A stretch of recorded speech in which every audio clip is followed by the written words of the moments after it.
सभी लोग जितने भी परिवार के सीनियर सदस्य, स्टेट कमेटी के सदस्य, नेशनल कमेटी के सदस्य, जितने भी नए लोग मेरी बात को सुन रहे हैं, आप सभी लोगों को सबसे पहले मैं हेल्प इंडिया परिवार से अभिनंदन करूँगा, आप सबका स्वागत करूँगा कि आपने अपने कार्य में से समय निकाला और आज के इस विंग के कार्यक्रम को सफल बनाने के लिए आप हमसे जुड़े हैं।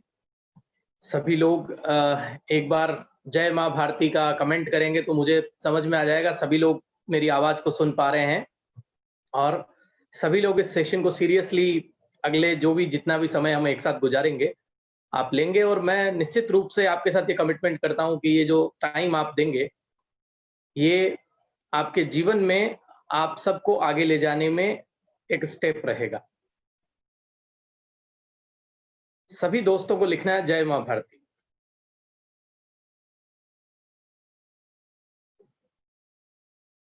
दोस्तों सबसे पहले मैं यही डिस्कस करूँगा कि ये जय माँ भारती का जो उद्घोष है, ये हम क्यों करते हैं?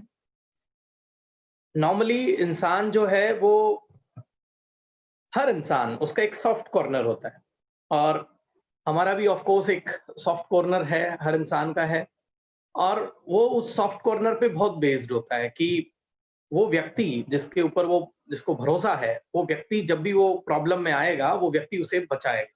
वो उसका सॉफ्ट कॉर्नर होता है। कोई अपने भाई पे भरोसा करता है, कोई अपने पिताजी पे सॉफ्ट कॉर्नर है, उसके पिताजी का पे वो ट्रस्ट होता है, वो अपने पापा को फ़ोन करता है जब भी टेंशन में आता है। उसी तरीके से किसी का कोई दोस्त है ख़ास कि यार गाड़ी फँस गई यार दोस्त निकाल और वो दोस्त आता है और उसे निकाल देता है। तो इस तरीके से सभी व्यक्तियों का एक सॉफ्ट कॉर्नर होता है। दोस्तों, हम सबका सॉफ्ट कॉर्नर जो होता है, अगर उस व्यक्ति से जाके कोई पूछे कि क्या आपका भी कोई सॉफ्ट कॉर्नर है? तो उसका रिप्लाई रहेगा हाँ, मेरा भी कंसर्न है, वो एक व्यक्ति का नाम आपको बताएगा। इसका मतलब क्या है कि हम एक व्यक्ति पे आश्रित हैं, हमारा सॉफ्ट कॉर्नर है और जबकि जीवन का असली मायना तभी शुरू होता है जब आप जो निराश्रित है, उस पे आश्रित जब हो जाते हैं, तो आपका परमानेंट ठिकाना कभी आपको नहीं मिल पाता।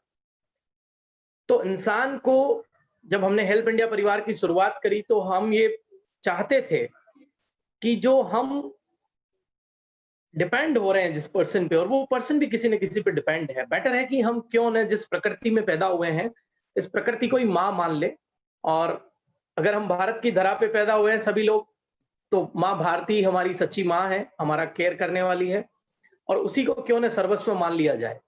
तो इसीलिए हम सब लोग लिखते हैं जय माँ भारती और जब भी आप यकीन मानिए जब भी आप जय माँ भारती बोलेंगे, तो आप जिस भी धर्म में हैं, हिंदू हैं, मुस्लिम हैं, सिख हैं, ईसाई हैं, प्रकृति को आप प्रणाम कर रहे हैं और जब आप प्रकृति को प्रणाम करेंगे, तो प्रकृति आपको ऐसी ऊर्जा देगी, ऐसी ताकत देगी कि आपके प्रकृति में जो एनर्जी आपके कार्यों को रोक रही है, वो वहाँ से उस कार्य को पुश करेगी। मतलब कि उसको धक्का लगेगा और आपका नहीं होने वाला काम, जिससे आप स्टक हो गए हैं आपका जीवन, वो स्टक नहीं होगा दोस्तों और आपका वो छोटा ना समझें, स्मॉल ना समझें या ऐसा नहीं कि मैं नहीं करूँगा तो भी चलेगा। आप ये अपने लिए कर रहे हैं, आप लिखेंगे जय माँ भारती, इसका मतलब आपने जो भी प्रकृति आपके आस-पास है, उस प्रकृति को नमन किया है और वो प्रकृति ही आपका सच्चा सॉफ्ट कॉर्नर है। आज का सेशन है एजुकेशन पे विशेष और हमारे बहुत ही वरिष्ठ सदस्य वर्किंग कमेटी के हमारे एजुकेशन विंग में जो मेरे साथ हैं और एजुकेशन का पूरा कार्यभार संभाल रहे हैं, डॉक्टर सुदर्शन राव जी का मैं बहुत आभार प्रकट करूँगा। उन्होंने बड़े ही शॉर्ट में आपको सारी बातें बता दी, किस तरीके से हम क्या कार्यक्रम रन कर रहे हैं। मैं थोड़ा-सा एक बार लाइट डालूँगा, एजुकेशन पे भी पूरी लाइट डालूँगा और आज हम समझेंगे कि इसको कैसे जीवन में आने वाली पीढ़ी को हमें डाउनलोड करना है। लोग बैठे होंगे जिनका एजुकेशन हो गया है और वो प्रोफेशनल हो गए हैं और अभी वो कार्य कर रहे हैं। वैसे तो जीवन में शिक्षा कभी खत्म नहीं होती है, एजुकेशन कभी खत्म नहीं होता। आप कुछ न कुछ निरंतर सीखते रह सकते हैं। तो जब पैदा हुए थे तब से आप आपका लर्निंग की जो यात्रा है वो शुरू होती है और जब तक हम जिएँगे तब तक वो यात्रा चलती रहेगी। हमारे परिवार में भी इस यात्रा को आप बेहतर तरीके से इस सफर को आप तय करें, उसका पूरा बंदोबस्त किया गया है। क्योंकि एजुकेशन ऐसी चीज़ है, विद्या दान जो है वो महादान है। अगर देखिए अन्नदान को भी महादान बताया है, लेकिन मैं अगर किसी व्यक्ति को अन्न दूँगा, तो आज तो उसकी भूख शांत हो जाएगी, लेकिन कल फिर से वो भूखा है। लेकिन आप किसी व्यक्ति को शिक्षित करके या किसी व्यक्ति को उसके जीवन में जहाँ वो अटक रहा है या जो बाधा उसके जीवन में आ रही है, आप उसे अगर निकाल देंगे, तो वो व्यक्ति को परमानेंटली एक स्टेबिलिटी और पीछे से बैक सपोर्ट मिलेगा। तो शिक्षा का जो दान है, इसको महादान इसीलिए बोलते हैं क्योंकि अन्नदान से भी बड़ा है। ये अगर आपने किसी व्यक्ति को ठीक से दे दिया और वो अपने पैरों पे खड़ा हो गया, उसका मतलब आपने उसका कंप्लीट जीवन बदल दिया, एक दिन के लिए नहीं, हमेशा के लिए। तो आप जब हेल्प इंडिया का प्लान भी किसी के साथ करते हैं, तो देखिए बड़े नसीबों की बात है कि आप उसके जीवन को, उसके परिवार के जीवन को भी चेंज करने जा रहे हैं। लेकिन ये बात हम बहुत लाइटली लेते हैं। अगर किसी भी व्यक्ति को एजुकेशन के बारे में आप ठीक से बता दें, तो मेरे ख्याल से उसके बाद उसे कुछ बताने की आवश्यकता ही नहीं रहती है। लेकिन हो सकता है कि जाने-अनजाने में हम ठीक से एजुकेशन को बता पाते हैं या नहीं बता पाते, मुझे नहीं पता आप कैसे समझाते हैं। मैं कोशिश करूँगा आज के सेशन से कि हेल्प इंडिया शिक्षा के क्षेत्र में क्या करना चाह रही है, क्या शिक्षा का सिस्टम है और क्या शिक्षा का एक्चुअल में सिस्टम होना चाहिए, कैसे हम प्रयास करके उस तरफ हमारे देश को ले जा सकते हैं। क्या आप सब लोग तैयार हैं ये पूरी बात समझने के लिए? अगर आप सभी लोग तैयार हैं, तो प्लीज़ कमेंट में लिखिए यस। आप जैसे ही लिखेंगे यस, मुझे समझ में आ जाएगा मेरे सारे साथी एनर्जी के साथ इस मेरी वॉइस को सुन रहे हैं और मैं फटाफट एक-एक करके आपको बताना शुरू करूँगा कि कैसे शिक्षा आपके जीवन को बदल सकती है। सभी को लिखना है यस। अगर आप तैयार हैं तो लिखिए यस सर। हाँ, कमेंट आने चाहिए स्क्रीन पे फटाफट फास्ट, क्विक। यस कमेंट करना है। मुझे लगता है सारे साथी, सारे दोस्त, सारे मित्र तैयार हैं। सभी के कमेंट आ रहे हैं यस। दोस्तों सबसे पहले शिक्षा की बात आती है तो शिक्षा है क्या और शिक्षा चल क्या रही है, इसमें हमें अंतर समझ में आना चाहिए। हमारे अथर्ववेद के अनुसार शिक्षा का वास्तविक मतलब है कि शिक्षा वो है जो व्यक्ति के चरित्र का निर्माण करे। शिक्षा वो है जो व्यक्ति को सामाजिक नियंत्रण दे और शिक्षा वो है जो व्यक्ति को फाइनेंशियली फ्री करे। ये 3 बातें अगर आज की जो भी हम जिसको शिक्षा समझ रहे हैं वो दे रही है तो वो शिक्षा है, अन्यथा वो शिक्षा नहीं है। 3 बातें नोट करना। शिक्षा का मतलब है आपके चरित्र का निर्माण करे, आपको सामाजिक नियंत्रण प्रदान करे और आपको फाइनेंशियली फ्री करे। देखिए मैंने तो बड़े-बड़े गुरुओं से ये सुना है और लक्ष्मी के बनती नहीं है। ये बात तो बिल्कुल गलत है। हमें बचपन से जो नॉलेज दिया गया उसमें एक बात ज़रूर डाल दी गई है कि तुम बहुत ज़्यादा शिक्षित हो जाओगे तो बहुत ज़्यादा पैसा नहीं कमा पाओगे। अरे! ऐसा कैसे? अगर आप अच्छे से शिक्षित होते हैं तो आपके पास ज़्यादा लक्ष्मी होनी चाहिए। लेकिन कई तरीके के एजुकेशन को लेके मिसकंसेप्शन है, हमें उनको दूर करना है और आज के इसी सेशन में दूर करना है। शिक्षा का जो मीनिंग मैंने बताया, ये मीनिंग क्या आपका बच्चा स्कूल जा रहा है और आज ये तीनों चीज़ें उसके जीवन में आने वाली है क्या जो वो पढ़ाई अभी कर रहा है? अभी तो स्थिति ऐसी बन गई है कि वो थोड़ा बहुत कुछ कर भी रहा था, तो उससे भी वो वंचित हो रहा है। कई 5th क्लास के स्टूडेंट हैं जो लॉकडाउन में 3rd क्लास में पहुँच गए। क्योंकि थोड़ा बहुत कोई केयर हो रहा था, वो भी हमने छोड़ दिया और बच्चा तो मस्त है।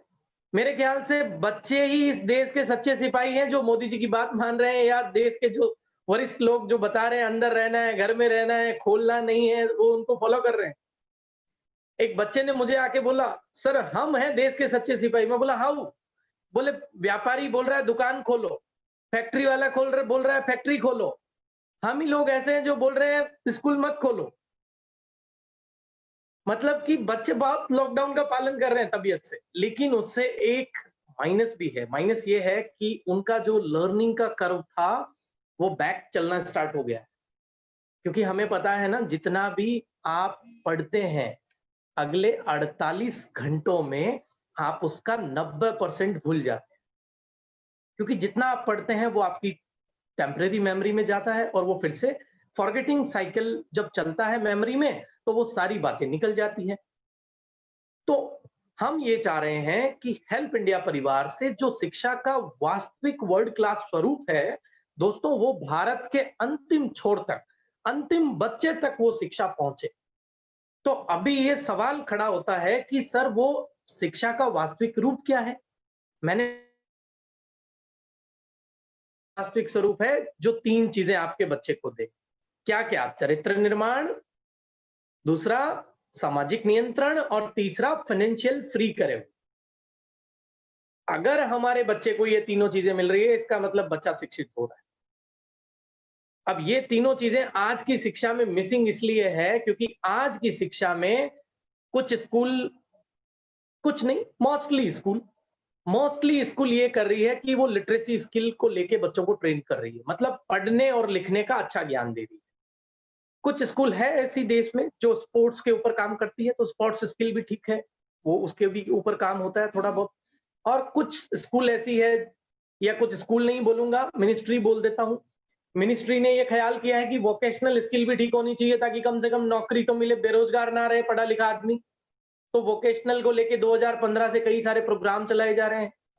लेकिन दोस्तों, आप अगर ये चाहते हैं कि आपका बच्चा 21वीं सदी के कंपटीशन में अपने आप को नंबर 1 पे स्टैंड करे, तो आपको हेल्प इंडिया जो मंत्र दे रही है, जो सूत्र दे रही है, आपको अपने बच्चों को बिठा के सिखाना पड़ेगा। क्या आप चाहते हैं मैं वो मंत्र आपको बताऊं कि आपका बच्चा 21वीं सदी में सबसे आगे रहे भीड़ में? आप चाहते हैं? हाँ, आपकी तरफ से हाँ आएगा तो मैं सेशन को कंटिन्यू करूँगा। आपको लिखना है yes we want, yes we want. हाँ सर, हम चाहते हैं कि आप ये बताएँ। अगर आप ये मंत्र जानना चाहते हैं तो मैं आज आप सबको बताता हूँ, आपको अपने बच्चों के साथ बैठ के इसको डिस्कस करना है। आप ये मत समझ लेना कि आपका बच्चा 10th से 12th, 12th से ग्रेजुएशन, ग्रेजुएशन से पोस्ट ग्रेजुएशन कर लेगा, तो आपकी ज़िम्मेदारी पूरी हो गई। ये कार्य तो आपके पिताजी ने भी आपके लिए किया है और आप भी मजबूरी में वो कर रहे हैं, फीस भी पे कर रहे होंगे। कई पेरेंट्स के मेरे पास फ़ोन आ रहे हैं, पूछ रहे हैं मुझसे कि डॉक्टर साहब लॉकडाउन की फीस पे करें या नहीं करें?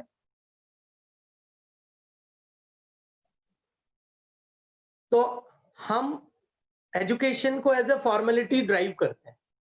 बाकी सब पेरेंट्स क्या कर रहे हैं वही हम कर लेते हैं। वो उसका बच्चा जा रहा है तो मेरा बच्चा भी चला जाएगा। वो 10th कर रहा है तो मेरा बच्चा भी 10th कर ले। वो उस मैडम के पास ट्यूशन पढ़ता है तो मेरा बच्चा भी उस मैडम के पास ट्यूशन पढ़ ले। कैसे भी करके मैंने बच्चे को पैदा किया है, तो मैं बच्चे को 10वीं, 12वीं, 14वीं करवा के जैसी लाइफ मेरी हो चुकी है, मैं उसकी सेम टू सेम वही लाइफ बना दूँ। हम कर नहीं रहे ये अनकॉन्शियसली हो रहा है हमसे। और आपको सच बताऊँ, आप अपने कार्यों में उलझे रहेंगे और उलझे-उलझे ही आप देखेंगे आपके बच्चे बड़े हो जाएँगे। ऐसा हुआ है या नहीं हुआ है? आपके देखते-देखते आपका नन्ना-मुन्ना जिसको आप खिलाते थे कुछ दिन पहले, अब वो बड़ी क्लास में आ गया। कितने लोगों के साथ ऐसा हुआ है कि सर समय निकल गया और मुझे पता नहीं चला, मेरा बच्चा बड़ा हो गया। मैंने ध्यान नहीं दिया उसके ऊपर। काफ़ी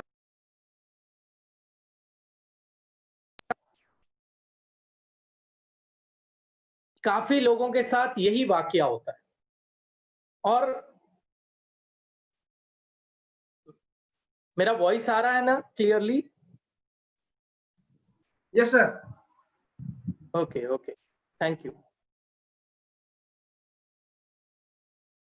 तो काफ़ी लोगों के साथ ऐसा होता है एंड हमारे साथ भी ऐसा होता जा रहा है अनकॉन्शियसली।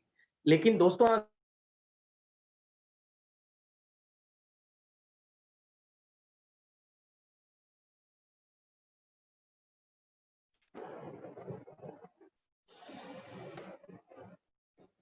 मेरा वॉइस ब्रेक हुआ होगा।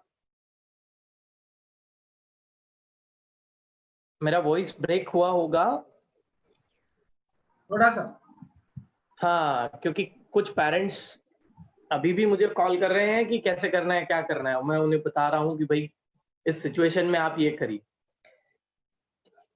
अभी जिस डिस्कशन पे ऊपर हम थे, उसी के ऊपर आते हैं। और आवाज सही नहीं आ रही है, तो पैनल पे मैसेज आ रहे हैं आवाज सही नहीं आ रही है। अभी आवाज सही आ रही है? बिल्कुल सर क्लियर आ कंटिन्यू रही है करूं आवाज। नाउ? ओके, आवाज right clear. Right right right. Thank you, thank you. देखिए, अभी जो हमारे साथ घटना घट रही है, ये घटनाक्रम रुकने वाला नहीं है, क्योंकि काल चक्र चलने वाला है। तो हमें किस तरीके से तैयार होना है, इस लॉकडाउन के बाद थोड़ी स्पेशल तैयारी करनी और स्पेशल तरीके से बच्चों के मनोबल को और बच्चों को भविष्य को लेके उन्हें अवेयर करना है। पहली बात तो ये है, वो थोड़ा-सा डिफरेंट रहेगा।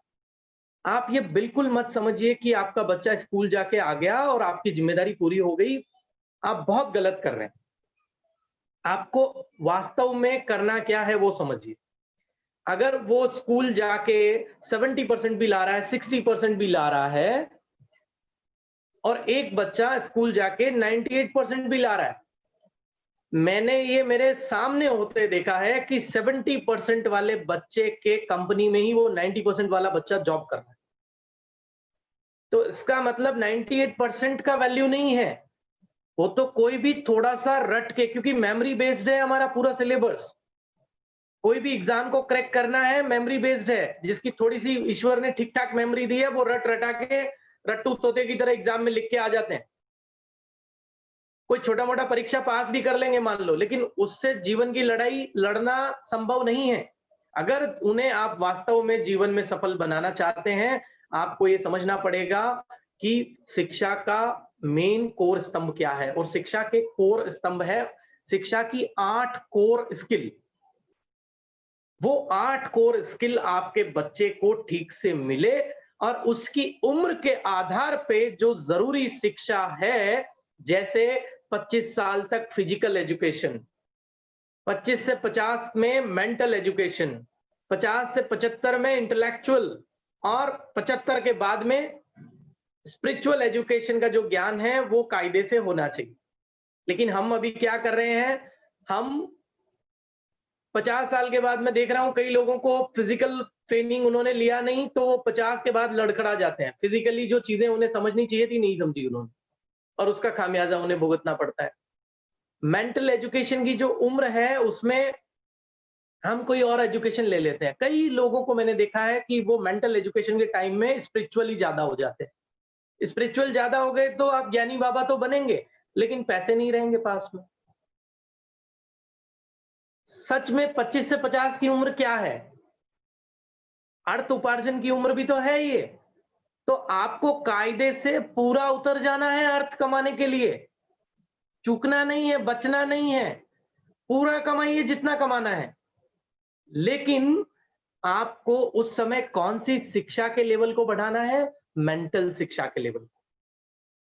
अगर आप उस समय में, कई लोगों को मैं देख रहा हूँ अधेड़ उम्र में, 46 साल की उम्र में जिम कर रहे हैं। तो मैं उनको बोला 25 साल में भाई साहब क्या करते थे? बोले हैं 25 साल में तो हम जानते भी नहीं थे। 46 साल में आते हैं जिम में और वहाँ पे सुबह-सुबह वज़न उठा रहे हैं बहुत बड़ा-बड़ा। तो ये क्या हो रहा है पता है आपको? ये सब ये हो रहा है कि जिस उम्र में जो ज्ञान लेना चाहिए था वो लिया नहीं। और पूरे विश्व में ऐसी कोई स्कूल, कॉलेज, यूनिवर्सिटी नहीं है जो आपके बच्चे को इस 21वीं सदी में सफल होने का मंत्र बताएगी। एक हेल्प इंडिया परिवार और प्लेस और प्लेटफ़ॉर्म ही ऐसी जगह है जहाँ पे आप इस बात को समझ सकते हैं और उसका निवारण भी प्राप्त कर सकते हैं। जितने भी पैनल पे लोग बात सुन रहे हैं, आज मेरे से पहले डॉक्टर सुदर्शन राव ने आपको बहुत ज़बरदस्त बात बताई कि लॉकडाउन में पूरी दुकानें बंद थी, लेकिन हेल्प इंडिया की डिजिटल लाइब्रेरी खुली थी। और अब इस लॉकडाउन के बाद में आप देखेंगे कि पढ़ने का, पढ़ाने का सारा सिस्टम बदल रहा है। जिन्होंने बहुत अच्छा इंफ्रास्ट्रक्चर बना रखा था, वहां पे बच्चे नहीं है। क्या करेंगे वो इंफ्रास्ट्रक्चर का? और कोई रिस्क गवर्नमेंट लेना नहीं चाह रही है। आज साहब ने बताया कि कैसे एग्जाम पोस्टपोन्ड हो गए हैं, एग्जाम नहीं होंगे, कोई रिस्क लिया नहीं जाएगा। क्या करेंगे अब? क्या इसको लेके बच्चा तैयार है? बिल्कुल नहीं। क्या आप एज ए मम्मी पापा आने वाली सिचुएशन और आने वाले दिनों में शिक्षा के प्रारूप में जो बदलाव आएंगे, क्या आप लोग उस प्रारूप के लिए रेडी हैं? आपको पता है क्या होने वाला है? आपके बच्चे का फ्यूचर क्या होने वाला है? क्या आपका बच्चा प्रिपेयर है उस चीज के लिए? प्लीज एक बार मेरे को कमेंट करके बताएं। अगर आप प्रिपेयर नहीं है तो आपको लिखना है नो, कि सर मैं प्रिपेयर नहीं हूं। फिर मैं आपको बताने वाला हूं कि कैसे हमें तैयारी करवानी है। कम से कम हेल्प इंडियंस तो इस बात को समझे कि भाई ये काम करने से लॉकडाउन के बाद की शिक्षा ऐसे चलेगी और हम लोग ऐसे तैयार हैं। एज ए पेरेंट मैं तैयार हूं। यस, मोस्टली पेरेंट्स के साथ ये सिचुएशन है, तैयार नहीं है, पता नहीं है ना हमारा बच्चा प्रिपेयर है। तो अभी आगे क्या होगा, चैलेंजेस आएंगे, क्या करेंगे हम उसमें, मैं आपको रास्ता बताता हूं। अभी तक जो सेशन हमने डिस्कस किया, उसमें हमने 2-3 बातें तो जानी। पहली ये कि शिक्षा है क्या? उसके बाद हमने ये भी जाना कि शिक्षा में 8 कोर स्किल आधार स्तंभ होती है शिक्षा की, लेकिन बच्चा अभी एक ही स्किल को लेके आगे बढ़ रहा है। अब नया चैलेंज ये आ गया कि आने वाले भविष्य में क्या-क्या शिक्षा की नई चीजें आने वाली है। तो उनको कैसे उसके साथ कोलैबोरेट करके हम चलें, एज़ अ पेरेंट हम कैसे बच्चों की पेरेंटिंग करें अभी। ये सारी चीज़ों को मैं एक-एक करके अब आपको समझाता हूँ। पहली चीज़ ये है कि बच्चे को ज़्यादा से ज़्यादा जिस चीज़ से आप दूर कर रहे थे, क्या था वो? मोबाइल। आपको बता दूँ इस लॉकडाउन के बाद मोबाइल उनके जीवन का एक हिस्सा बन जाए। दूसरा, जिस एजुकेशन से हम सब लोग हमेशा दूर भागते रहे, आज आप कोई भी व्यक्ति जो उम्र दराज है, आप उनको बोलिए कि आपको डिजिटल बुक से पढ़ना है, उनको तकलीफ होगी। वो इसलिए होगी क्योंकि उनका जो दिमाग है, वो डिजिटली बुक को पढ़ने के लिए रेडी नहीं है। उन्होंने हमेशा एक किताब ही खरीदी है स्टोर से और वो किताब के पन्नों को पढ़ते हैं या प्रिंट लेके पढ़ते हैं, तब शांति आती है। तो अब जो रीडर थे, वो लॉकडाउन के बाद डिजिटल रीडर बनने वाले हैं। डिजिटल रीडर्स की वैल्यू बढ़ने वाली है। तो क्या डिजिटल रीडिंग में आपने अपने बच्चे को एक्सपर्ट बनाया? नहीं। क्या टीचर जानता है डिजिटल रीडिंग? नहीं। आपके बच्चों के लिए डिजिटल रीडिंग और सुपर रीडिंग का स्पेशल फॉर्मूला आपके लर्निंग पैनल पे आने वाला है। ये एजुकेशन विंग की तरफ से आपको सपोर्ट मिलने वाला है। दूसरा, जैसा कि राव साहब ने बताया, डिजिटल जिससे आपका बच्चा किसी भी स्कूल में पढ़ता है या किसी स्कूल में नहीं भी पढ़ रहा है, आप चाहते हैं कि घर से ही पूरा ज्ञान ले ले वो, संभव है। आपके बच्चे का एडमिशन ऑनलाइन, आपके बच्चे को जो सिलेबस होगा ऑनलाइन, उसके बाद उसकी पूरी ट्रेनिंग जो ग्रुप है उसके अंदर थ्रू वीडियो, लर्निंग ऐप से पोस्ट ट्रेनिंग सपोर्ट, इस प्रकार से पूरी की पूरी स्कूल का खाका तैयार हो रहा है और इस स्कूल का नाम होगा डिजिटल स्कूल। और उसके लिए बिल्डिंग बनाने की जरूरत नहीं होगी। एक ही सेंट्रल जगह से पूरे भारत के बच्चे कनेक्ट हो सकते हैं और एक नॉमिनल फीस के ऊपर, जिससे कि टीचर्स का या जो भी इंफ्रास्ट्रक्चर उसके लिए प्रयोग होगा, उसके खर्चे सिर्फ निकल जाए। वो व्यवस्था के साथ एक नई प्रकार की स्कूल आपके लिए लाई जा रही है और आप अपने रिश्तेदार के बच्चे को, अपने बच्चे को, किसी को भी उस डिजिटल स्कूल से कनेक्ट कर दीजिए। आपका बच्चा स्कूल जा है, उसमें ऐसी व्यवस्था हमने बनाई है कि उसकी शिक्षा जो है वो कनेक्ट हो जाएगी हमारे साथ और हम जो पैटर्न उसको देंगे, उस पैटर्न से परमानेंट लर्निंग डेवलप होगी और बच्चा कोई भी चीज को भूलेगा नहीं।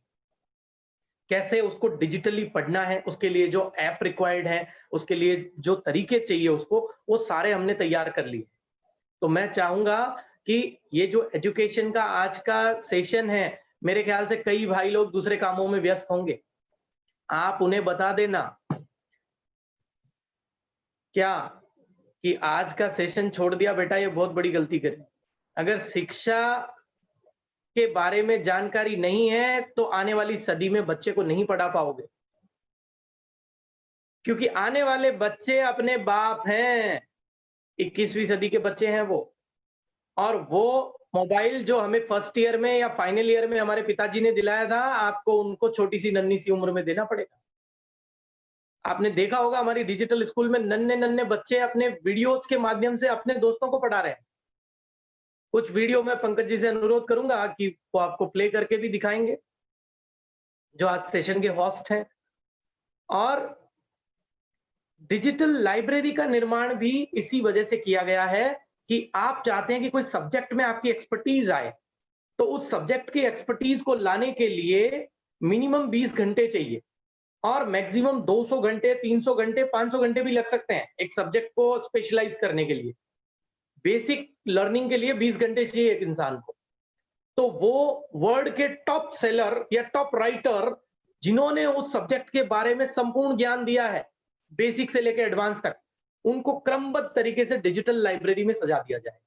आपको लगता है कि मुझे ये पर्टिकुलर सब्जेक्ट में मास्टर बनना है, कोई चिंता नहीं है, डिजिटल लाइब्रेरी में जाइए, अपना वो पर्टिकुलर सब्जेक्ट उठाइए और कंप्लीट नॉलेज ले लीजिए। उसके बाद अपने काम को करिए। आपके बच्चे को चाहे वो यूपी में है, चाहे वो दिल्ली में है, चाहे वो कोलकाता में है, हमारी डिजिटल स्कूल हेल्प इंडिया की डिजिटल स्कूल से उसे कनेक्ट कर दिया जाएगा। आपको पढ़ने-पढ़ाने की फिर कोई चिंता नहीं है। उसकी क्या 8 कोर स्किल उसको कैसे वो अपने लाइफ में लीड करेगा, 21st सेंचुरी का डिजिटल रीडर कैसे बनेगा, सुपर रीडर कैसे बनेगा, मेमोरी एक्सीलेंट कैसे होगी, फोकस कैसे जबरदस्त रह सकता है और अपने लाइफ में वो प्रोडक्टिव कैसे रह सकता है। ये सारा का सारा ज्ञान उसको इस डिजिटल स्कूल के माध्यम से मिल जाए। तो अभी चिंता की कोई आवश्यकता नहीं है। और आज जो साथी इस सेशन में नहीं है, उनको एक बात ज़रूर बता देना कि आज बेटा बहुत कुछ खो दिया है। और मैं ये जो डिजिटल स्कूल, इसका कनेक्शन, इसके ऐप, ये सारी जानकारियाँ आपको पार्ट 2 में देने वाला हूँ। मतलब जो नेक्स्ट सेक्शन होगा, उसमें आपको एक-एक करके सारी चीज़ें दिखाई जाएगी। देखिए, ये स्टेप 1 है, ये स्टेप 2 है, ये स्टेप 3 है। आप अपने बच्चे को कैसे कनेक्ट कर सकते हैं, कैसे आपका बच्चा चरणबद्ध तरीके से, क्रमबद्ध तरीके से पढ़ेगा। तो जिस भी स्कूल में उसका दाखिला है, आपको कोई चिंता नहीं है। आप सिर्फ़ इस डिजिटल स्कूल के साथ उसको जोड़ दीजिए, उसकी पढ़ाई भी चलती रहेगी और वो स्कूल ना भी जाएगा, तो आपको चिंता नहीं है। क्योंकि आपके बच्चे की लर्निंग जो है, वो हेल्प इंडिया ने सँभाल ली है। और हेल्प इंडिया के लर्निंग पैनल में बहुत सारी चीज़ें और आ रही है, सेल्फ एम्प्लॉयमेंट भी वहाँ आ रहा है, स्किल डेवलपमेंट के भी बहुत सारे प्रोग्राम आ रहे हैं।